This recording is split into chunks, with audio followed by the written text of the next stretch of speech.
Definitely looked the part today. Let's take Bob in Ontario. We've got Alex Marlow, Stephen K. Bannon, Zach Dasher. Bob, how can we help you in the great white north? Hey, good evening, Stephen. You've got a great radio show. I hope you expand to a daily radio show. Well, thank you. Second of all, I hope Breitbart expands it to Canada and hires me on as a correspondent. But on to serious points. I like a pitch. I like a pitch on national radio. I like that. As far as the Republican debate goes, I want to step away from the horse race for a moment and ask your viewers and yourself to examine it from a sort of meta point of view. What do I mean?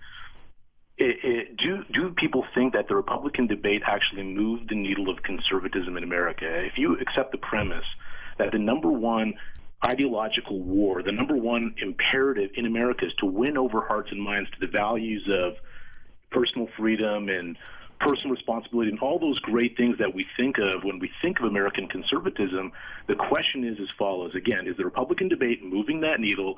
And number two, more specifically, as far as the candidates go, I've never seen any of them asked about how they intend to move that needle. Now, Carly Fiorina did touch on that with you a moment ago with her great interview with you.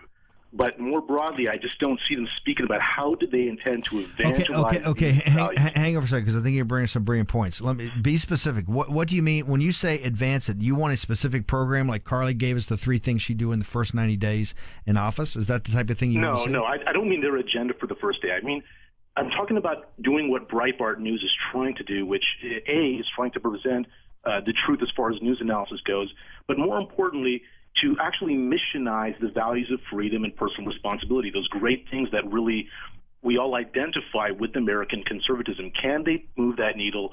Can they win over hearts and minds? Can they win some wars in the ideological battlefield of America? I tell you what, Bob, I'm gonna have my producer Beth, Beth, wake up. We still got an hour show to go. I know Beth had a previous gig day. Can you get Bob's a number in Ontario, and Alex and I will get back to him. Bob, thank you so much for calling brilliant analysis. I tell you what, Alex, the callers are so scary. I think we're like, every week I get off here, I think we're going to lose our job. I think we ought to fire each other and just hire the callers. Good. Maybe I could get in 9 holes. So what do you, Alex, what do you think what Bob in Ontario just told us? Yeah, this is the big challenge for conservatives, that we have all the right values on our side. We do a terrible job articulating them, relatively speaking. To sum up our late founder, Andrew Breitbart, if you can't sell freedom, you suck. I don't know if we've been that successful in selling freedom. Barack Obama has been railroading us, and we're trying our best at Breitbart. Matt Drudge certainly does a great job of it. A handful of voices on Fox and talk radio do a good job, but it's not enough. It's just not enough. And that was, I think, one of the main objections from people when the Fox debate became so much of a sideshow, the National Enquirer debate, as Mark Levin summed it up. I think that was part of the issue, is this was our big chance in front of 24 million people to start selling some of our values. And I don't know if talking about Donald Trump's Twitter feed was the best way to do that.